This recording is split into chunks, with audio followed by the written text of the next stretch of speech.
Hi, I'm glad you can join us. Welcome to Crypto News and Investigative Reports. Um, yeah, I was going to take the weekend off and not make a video this week, but it's so much going on, and the crypto digital asset space is moving so rapidly. So I'm glad that you're here to join us. I would ask of you, though, however, to go to our YouTube page and subscribe and hit that bell for notifications. Hit that red button to subscribe, and that really encourages us to continue to do what we're doing. Thank you so much for those of you that have already subscribed to the channel, to the Crypto News and Investigative Reports channel. Thank you so much. Also, I'd like to say go to our Twitter. We're new to Twitter, but I'd like to say if you can go to our Twitter page, and hopefully I don't have too much echo on my voice. I'm just getting used to all these technical things here. But that you could be a part of our Twitter at RobTechP. If you need any information on it, just send me hit me up, and then I'll respond to how to follow us on Twitter. Once again, hopefully you can follow us on YouTube, and hopefully you can follow us on Twitter. All right. Now let's get into it.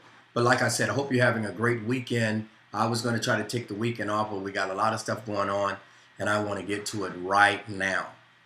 The first thing I'd like to talk about today is this article right here.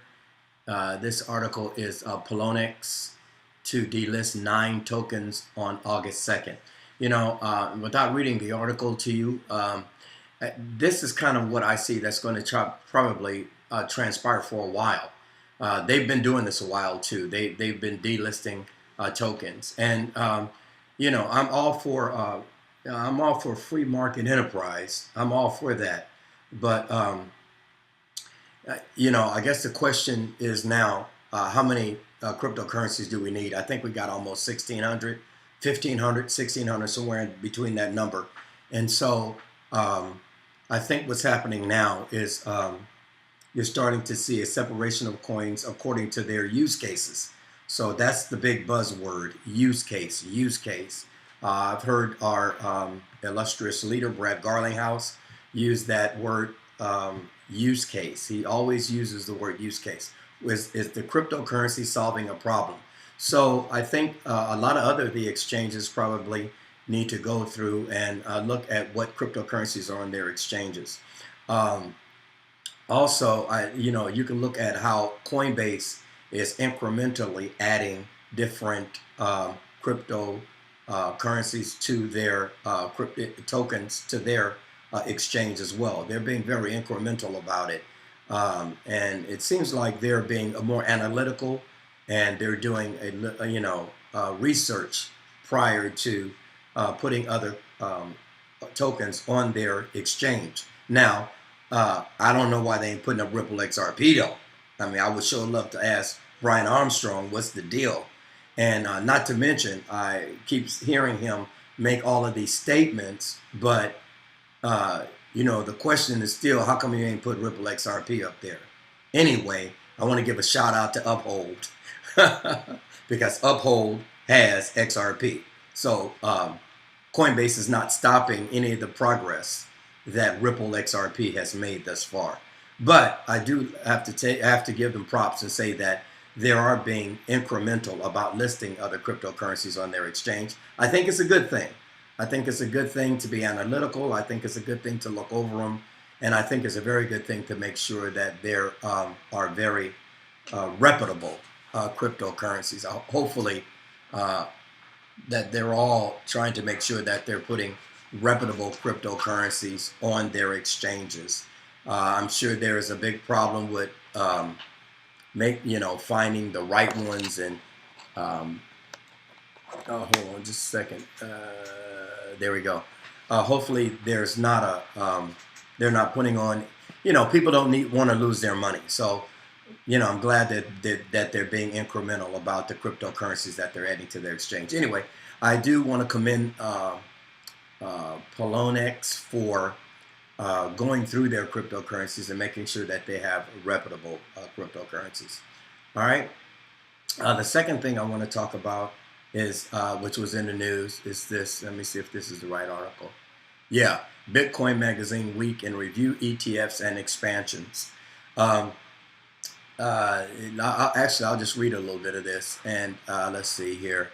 I'm gonna have to move my mic a little bit. It says ETFs are back in the news this week with the Winklevoss twins of Gemini getting rejected again, while investment firms Deronix, I don't know, was delayed till September on their final decision. Crypto continues to make inroads into financially impoverished nations of Venezuela, with Dash now becoming more popular than Bitcoin for black market purchases of basic necessities. QTUM is the latest blockchain technology company to become available on AWS, making the creation of and deployment of QTM developers, DApps, that much easier. Just north of QTM headquarters, we see the cryptocurrency exchange Binance continue to grow and expand with a new push into South Korea, blah, blah, blah, blah, blah. Well, what I want to say about the ETFs is that they are eventually going to get approved, because ETFs are actually good for business. Here we go. It says the SEC has postponed the review of 5 Bitcoin ETFs postponed by investment firm Deronix Asset Management, as it needs more time to study the proposal before reaching a financial decision, which say will come on September 21st, 2018. The statement reads, the commission finds it appropriate to designate a longer period within which to issue an order approving or disapproving the postponed rule change so that it has sufficient time to consider the proposed rule change. Accordingly, the commission designates September 21st, 2018 as the date by which the commission shall either approve or disapprove the proposed rule change. And so, I think what I want to say about this is that ETFs, I believe that ETFs are good for business. It just goes along with good investing.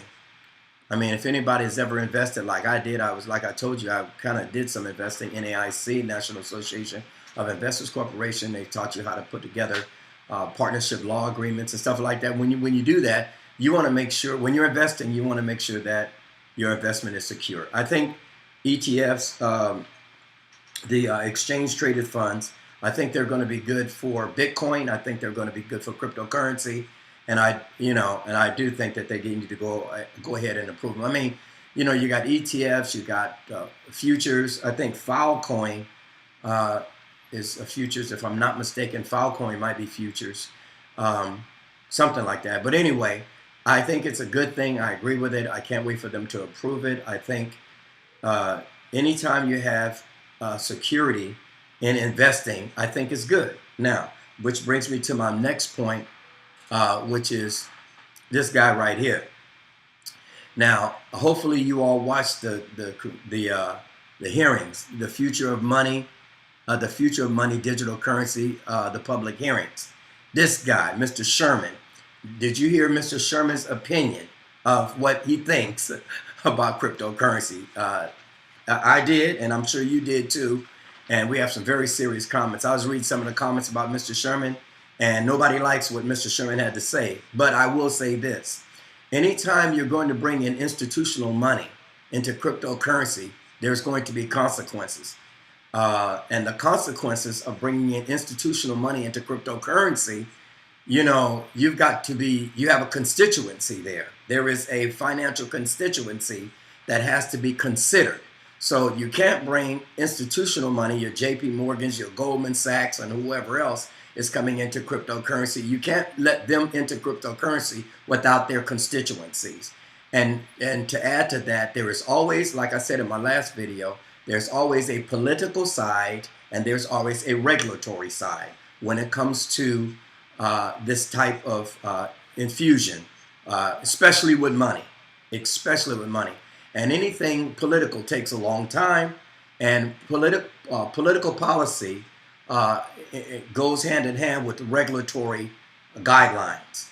All right, and I think his attitude is what you're going to see until such time cryptocurrency becomes more broadly used, and I think it's good that the public, those of us that are, these early investors into cryptocurrency, I think it's really good for us to see how this is playing out. But I think the point here is that Mr. Sherman actually represents Congress's attitude towards digital currency. First of all, they feel it's a threat. Everybody knows that cryptocurrency is a threat to fiat. And Mr. Sherman is point blank period saying, we ain't giving up nothing over here. If you think you're coming over in here and you're going to bring some cryptocurrency in here and take over the US dollar, which is the reserve currency, you can hang that up. So I think what you were going to watch happen here, and I could go on and on and on about policy and regulation, because I actually was in an industry that was regulated first, and then we went through deregulation. And I want to say that there's consequences to regulations, and there's consequences when there are no regulations. So, I mean, so back to Mr. Sherman's point of view. It's probably not his only personal point of view. He's representing a constituency, and they all feel that same way. But I will take an opportunity to make a quick comment on regulation versus decentralization, because I think that that's where some of the meat of the crypto exchange, digital asset exchanges, and a lot of the revolution of cryptocurrency is going to border. Is going to border on the regulations versus decentralization. And I could do a whole video on that, and it'd take a long time. But in my opinion is you need to have specific regulations. I think Ripple XRP and Brad Garlinghouse, Chris Larson are very, their intuitiveness to work along with regulations or regulators from the banking industry, put them at the head of the game. And everybody, and I think that that's where this little warfare comes from, this centralized, decentralized warfare. I think that that's where that comes from, is understanding, the necessity of having regulations. And I agree with Brad Garlinghouse and Mr. Sherman that the US dollar is not going nowhere for a while. I mean, I'm glad to be able to say that, we do need the stability is what we need more than anything. I think that's important to understand, that we need stability. All right. And so anyway, I can go on and on about regulation and deregulation, but I think what you saw out of what you heard from Mr. Sherman was an attitude of, we are not giving up anything to cryptocurrency. And I think at some point, but I'm sure somebody would argue on the other side that they have no choice, because you got a maybe $150 billion market cap in cryptocurrencies. Not to mention, if we don't make the move, and the U.S. government doesn't make the move to do something about embracing cryptocurrencies, is that we're going to be pushing that business further over into China, to South Korea, and some of these other countries. And that's not good either. We do need to figure out what we're going to do, as well as how important cryptocurrency is starting to become. So, but the bottom line, regulation and politics are going to play a serious game, a real heavy hand in cryptocurrency. I can go on and on about that, but I'm going to move on. I might do a video about that a little bit more. And then the next thing I like to talk about is, and anybody, now this is what I want to end on. Anybody check out Swift's website? I mean, I'm sure you guys have, but Swift's website is such fake. It's just fake. Because, I mean, I went through the website this morning going, are they using blockchain at all? And it doesn't seem like anywhere on their website they say anything about blockchain or the blockchain technology. They talk about this Swift GPI, and the Swift GPI, it sounds like, and I'm sure most of you guys already kind of went over that, but it sounds like it's kind of like FedEx and UPS to me. It's kind of like, we'll give you a tracking number and you can go online and track what we're doing. I mean,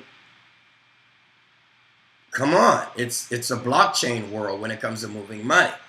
And so, it was just a joke. I kind of wanted to laugh, so I went to the. If you want to laugh, go to the Swift website and look at the Swift GPI, and then check out Ripple's um, website. And it's just funny. You're looking at an Etzel, or maybe you guys don't know what an Etzel is, but you're looking at a 1973 vehicle, and then you're looking at a 2018 vehicle when you look at the Ripple website. It's hilarious because they don't have anything on Swift. Doesn't have anything on their website about blockchain technology, so they can't be. The GPI can't really be very much. It can't really be big because there's no blockchain, or at least they're not saying anything about it on their website. So once again, I hope you all are having a great weekend. I'm going to stop right here. Hope you guys are having a great weekend. I hope that that you guys go ahead and subscribe to Crypto News and Investigative Reports. We're going to continue to try to bring you updated information. We got some new things coming next month in August. Can't wait. I don't want to jump ahead of what we're going to be doing, but we got some very very good stuff coming up. All right. Thank you for joining us. Have a great weekend, and we'll talk to you again real soon.